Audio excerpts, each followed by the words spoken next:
talking about marital relationships, parenting, men's issues, fathering, and forgiveness. One of my favorite books is Forgiving Our Parents, Forgiving Ourselves, that Dave did so long ago. He's a licensed clinical psychologist, founder and director of the Center for Family Therapy.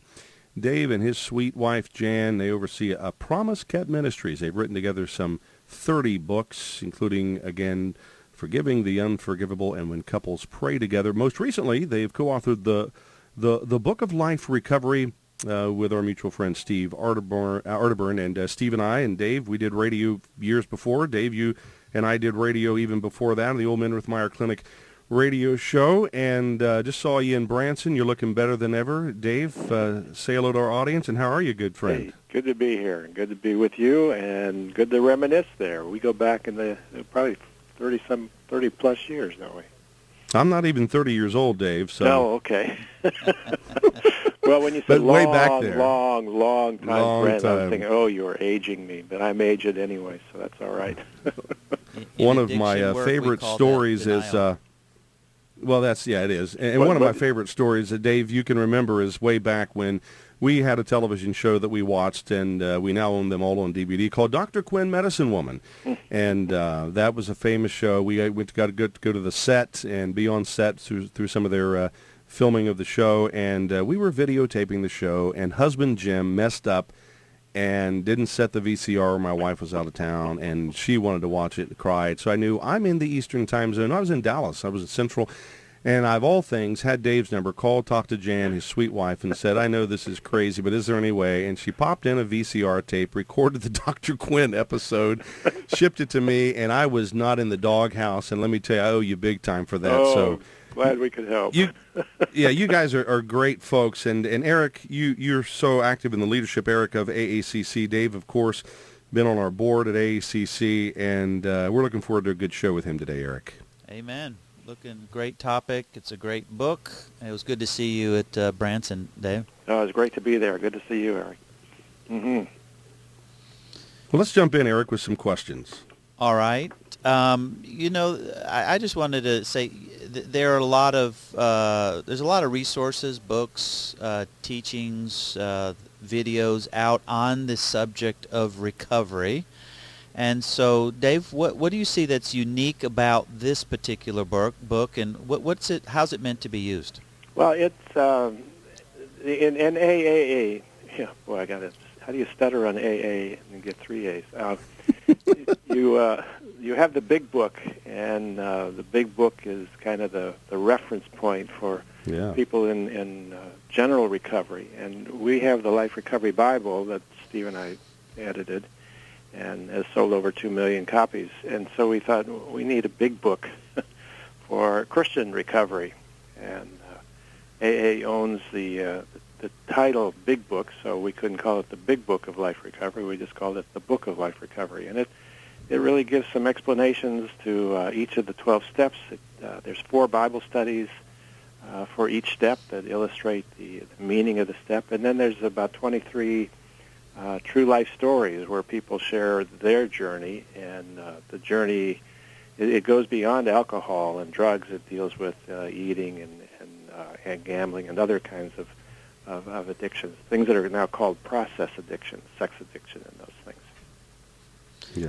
Yeah. What is, is this useful, helpful to use in a support group environment, and or for people just to go through on an individual basis? Well, it would be either one. I've got some people that I work with that are going through it individually. It could be a special group, in your AA meeting where you break into small groups. This would be great because you could take a month on each step, and once a week, each week go through one of the Bible studies. Because the Bible studies aren't just the fill-in-the-blank kind of studies. They really get at the meaning of the text and trying to understand how that's related to what the step is all about. Yeah. Well, all 3 of us have done probably a lot of addiction work. So I'm going to throw out a question to the audience, and maybe we can chat about it. It's one that gets asked a lot. When it comes to the subject of addiction, whether it's drugs, alcohol, or a variety of other kinds of addiction. Are we talking sin? Are we talking a disease model? Are we talking both? Christians are all over the map on how they feel about that issue. Well, you're throwing out to the audience to kind of get into the debate. Yeah, but go ahead and where are you on this, Dave? Well, I think the disease model is essential to recovery.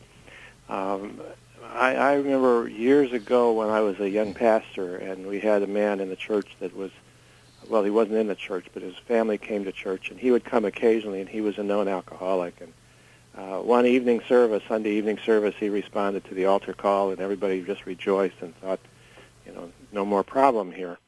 And I kind of kept track of him and then lost touch with them, didn't see them. They came back one more time. He went to the altar one more time.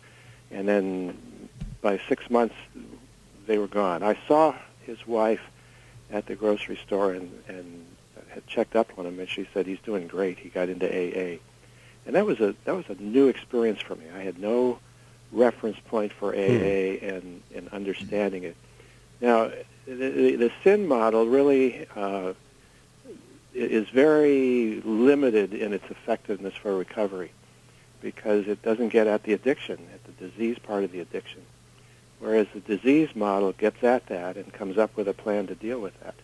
But then the other facet of that is the behaviors of the alcoholic, the lying, the deceit, the damage that he does to his family, to his job, himself.